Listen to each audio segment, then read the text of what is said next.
Bonjour to all the French car friends that are watching this video right now. Welcome to my very first video on this channel also. I present you a 2010 Renault Laguna Coupe with the 2.0 turbo 205 horsepower engine. Before we go straight to the review, let me explain why I started this channel. You can skip this part in the video, of course, if you want to. If you want to hear my story, just stick to the video. Many of you guys already know me from Instagram or from TikTok, and now I wanted to expand a little bit also on YouTube. Let me tell you my story, why I love French cars that much, and why I started a channel that is dedicated especially to French cars. Well, you know,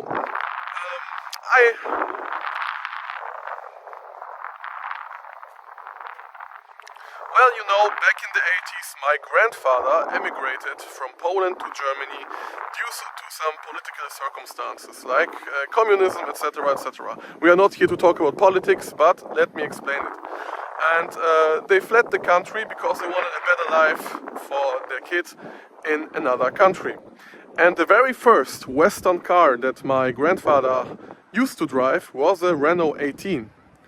Well, my grandfather, till this day, he is almost 80 years old, only drives Renault cars. It is like a family tradition, you know. My dad, also 53 years old, only drove Renault cars for his whole life. I mean, the majority of my family drives Renault, yes. Also from my mother's side, people drive Renault and love Renault. Me, myself, I am almost 30 years old and I never owned another car than a Renault.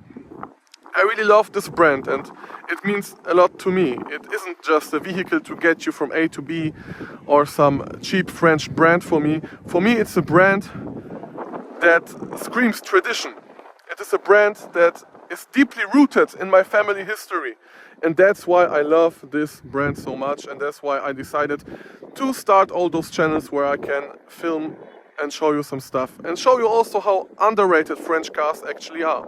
Okay guys, let's start with the actual review now. Let's start with the exterior of the car. Well, what can I say? This car is known to many as the fake Aston Martin, and I know why. It really resembles older Aston Martin models, especially the back of the car. You know, it looks very elegant, very sleek. It has many design elements that remind people of an Aston Martin. You know, like this whole line of the trunk.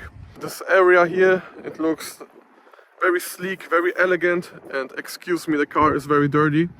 But I think the back of the car is its like most beautiful part. Even though I also love the front, the back screams elegance. It is a two-door coupe, so it actually always will look elegant and sporty in the same time.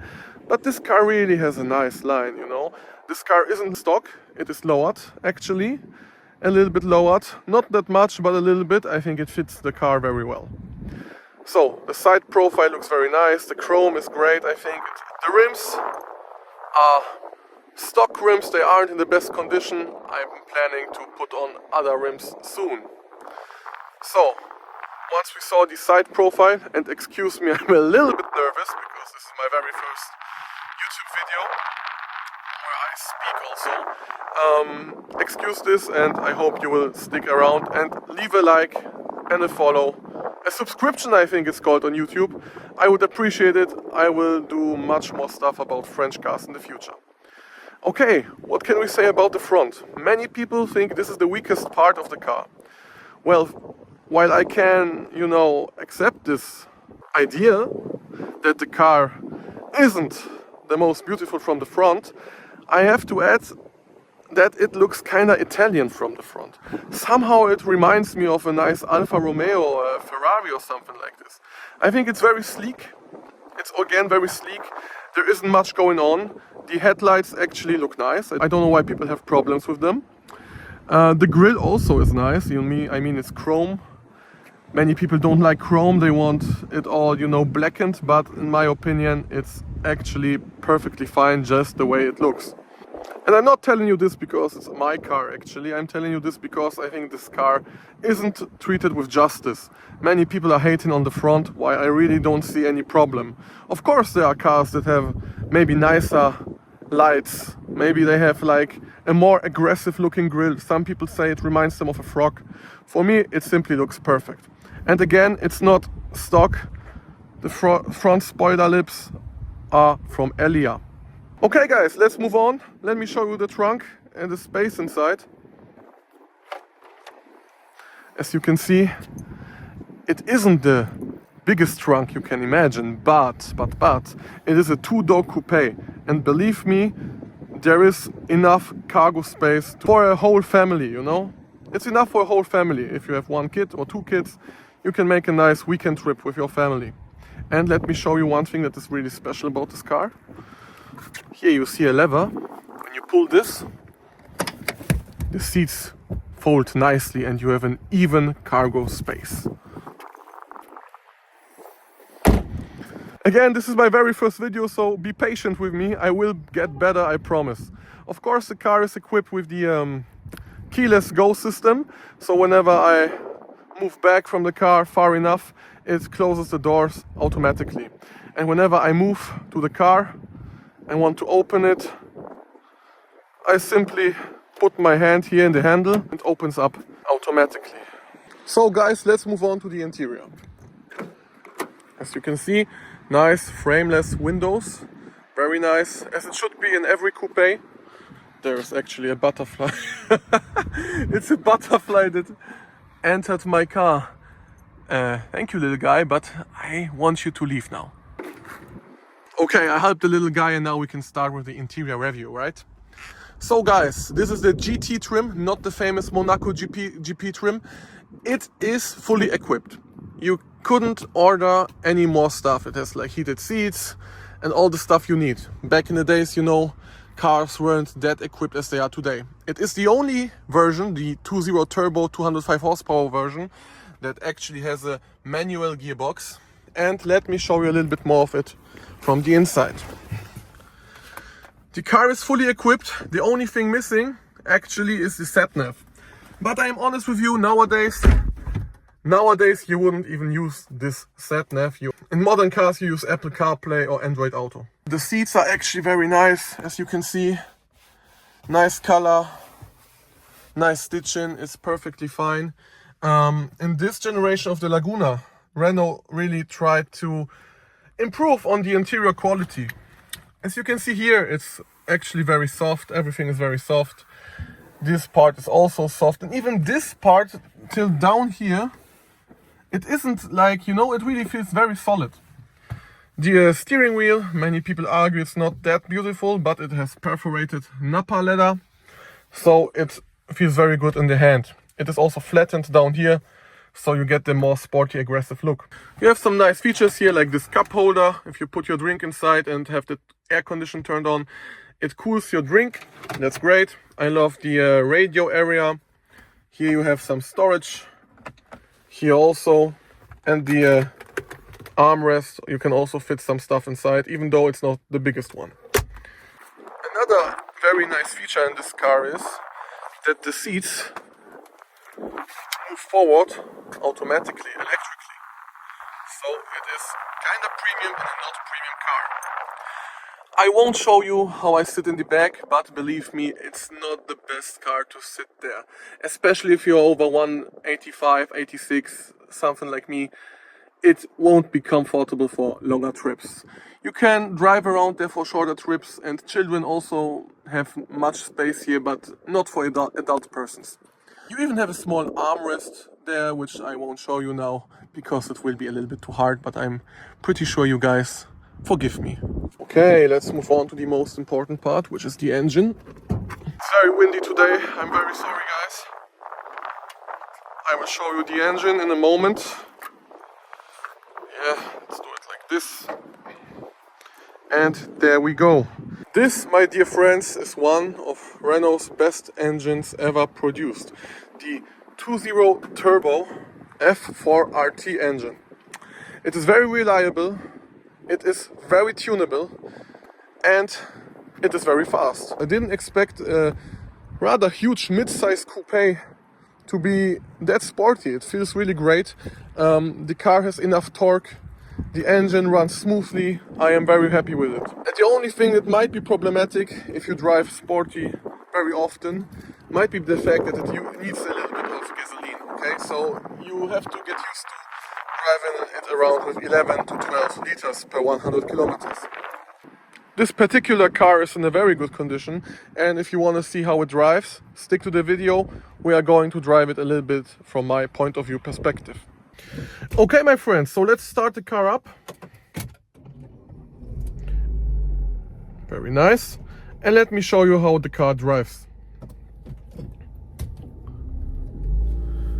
There we go. Let's leave this parking spot area. And let's start very slowly. Let's start with the gearbox. This gearbox is one of the best manual gearboxes Renault has ever produced, in my opinion. This is because it feels very nimble. It feels very, like, you know, kind of sporty. Most Renault gearboxes are mostly, you know, they have long ways, they feel very soft. This one doesn't feel soft at all. It feels sporty and it fits the car perfectly.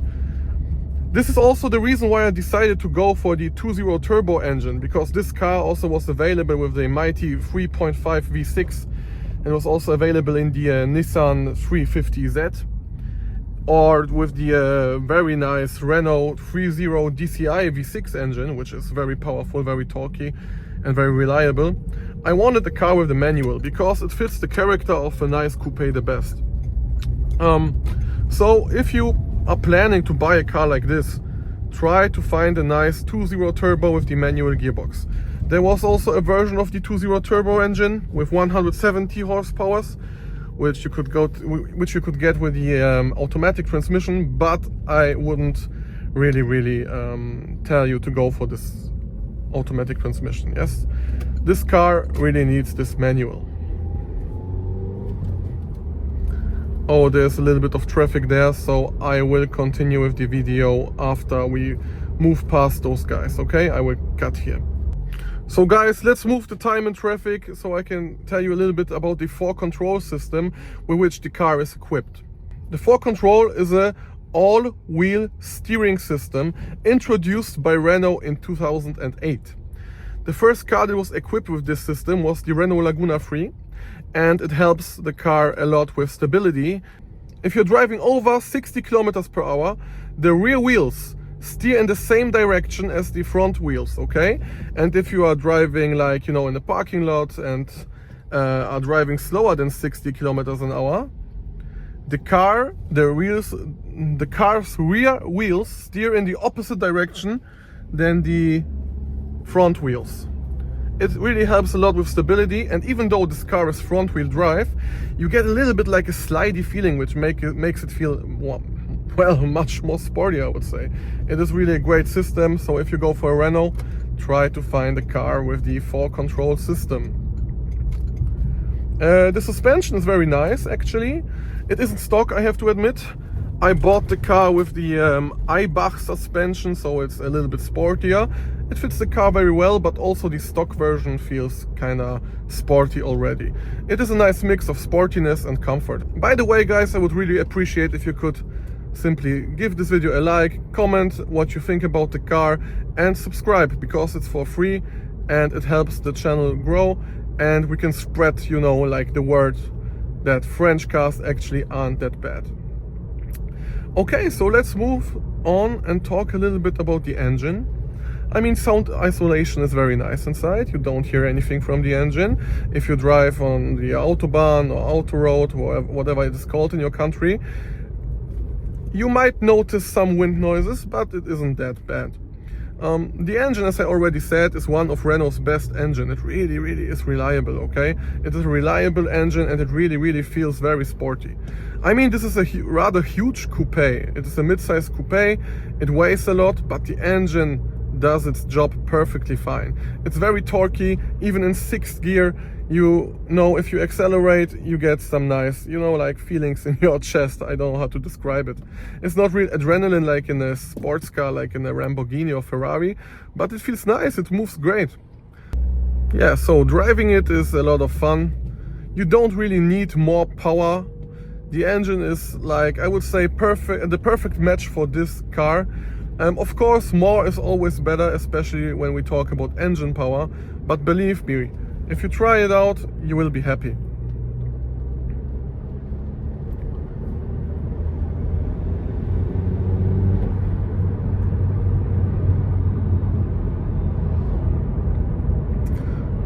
I sometimes catch myself to drive the car like a diesel because it feels really torquey. I mean, if you drive like me, consumption isn't that high. You can also reach consumption numbers of 8.5 liters per 100 kilometers. This won't be a problem. But I really think this car is meant to be driven a little bit more sporty.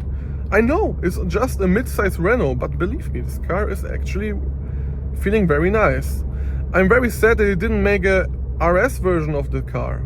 I mean, we get the Megane, the Clio, or we used to, because the brand, you know, Renault Sport is like, is already dead.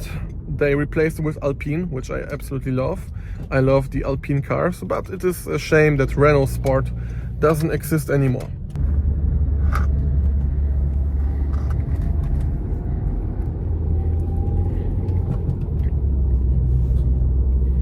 So guys, let me know what you think.